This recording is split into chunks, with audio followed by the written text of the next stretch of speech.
Hey, do you want to go sit down? Yeah. Okay, cool. Let's go over there.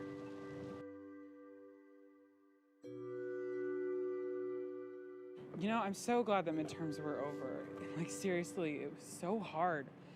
And, like, do you think every semester is going to be this bad? I don't think so. Plus, you studied so hard. I mean, I can't even count the amount of times that I came over to study and fell asleep to you studying, just in a different position. I mean, yeah, midterms were hard, but I think the first semester is always going to be the hardest because of all the changes. Ugh, you're telling me. If I go through one more big change, I think I'm going to literally explode. Like, we met, what, on week 6? Let's see. That was only 2 weeks ago. I feel like I've known you way longer. It's just, talking to you really turned my semester around. Like, getting to speak to you and you not totally blowing me off, it was just amazing. Because I tried to make friends, like, I really, really tried to make friends. But I didn't want to force it, you know? When I moved in, it was very overwhelming, to say the least. I wasn't really sure where to go or who I'd be living with or, well, anything hardly. I had this whole plan that college would be like all those movies where I would be great friends with all my roommates and we'd be able to go out and do stupid things together. And when I started to settle in, I was just really hopeful about everything, which is kind of weird, you know, because it's school. And waking myself up in the mornings and getting ready was super fun. I could decide what I was going to wear, and I felt like I could reinvent myself here. And that was amazing. Just the thought of being independent gave me this feeling that was absolutely unbeaten. But after classes started, I didn't feel like myself anymore. It was like all motivation left me. Getting out of bed felt like a chore, and it made it seem impossible to do anything. I wasn't eating, looking at my phone, or anything. I was just there in bed constantly. It wasn't until a couple of days ago that my therapist had told me that it was a major depressive episode. And colleges try to warn you about these things, that many people will feel alone and depressed because of all of the changes, but you never really think that it would happen to you until it's already too late. They forget to tell you how hard it can be or how difficult it is to pull yourself out of it.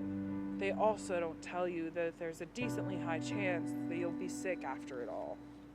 And all of that took a major toll on my grades. I don't think I could have told you the last time I slept for more than 2 hours. My diet is almost totally caffeine. And believe me, I know it's not healthy, but I can't stop. I can't afford to fail any waking moment I'm studying. It doesn't matter if I'm walking to class or if I'm even doing laundry. I have to get my grades back up. Coming from having straight A's in high school, anything below that is just horrific. Then I met you, and you changed everything. I wasn't sure how much longer I would have lasted on my own, but getting that confidence and that courage to talk to you know, I was so scared, honestly, that I wouldn't even be able to get a full introduction out. But you were so nice, and it made talking to you so easy. We had that whole conversation and then kept talking. I opened up to you so effortlessly, and before I knew it, we were hanging out every day. You helped me get out of my head. You would remind me to eat and drink water. You helped me through my caffeine withdrawals and the headaches, and you'd help me study, even when you were just there. I think that was the point when I finally started to feel that I might actually belong here. I'm just glad I finally made the first move because this might seem stalkerish, but it was just something I took notice to. But, it seems like you didn't want to talk to anyone. And I wanted to respect that, but it just, it really did something for me whenever you brought me my favorite granola bar after I hadn't eaten in 2 days, you know? Speaking of which, Is this our inside joke now? only hot people have inside jokes. Does that mean we? Does that mean you? Do we? Do you? Uh, Here, look at me.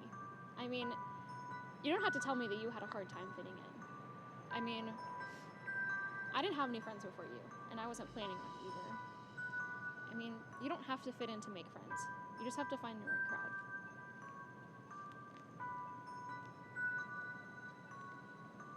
It was just, I really needed you, you know? You turned my semester around, and you helped me when I needed it. I'm just really glad that I met you.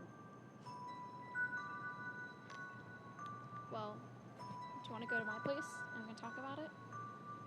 Mind if I hang at yours for the long weekend? No. Okay, cool, let's go.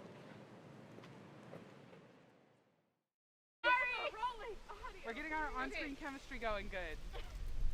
Oh, my hand warmer is warm now. You know, I'm... Start over. We're still rolling. Oh. Catch up to the boom. I'm so... Damn it! Pull it together! I'm so sorry. You know, it's gay sad. We're on the same wavelength. I watch too much true crime. Did you see that? Are we ready? There's a new Can you see the documentary slate? about No. Casey Anthony. Where Yes, does I it don't cut want to off? watch it. I I don't don't either. want to hear a Waste. word out of Okay. her mouth. Same. Because she's like, oh, actually, my dad did it. No, your dad didn't do it. It was you. We all knew it. It's so Okay. confused. That's how I Get feel serious. about it. Ready. Casey Anthony Aim. is guilty. Depression.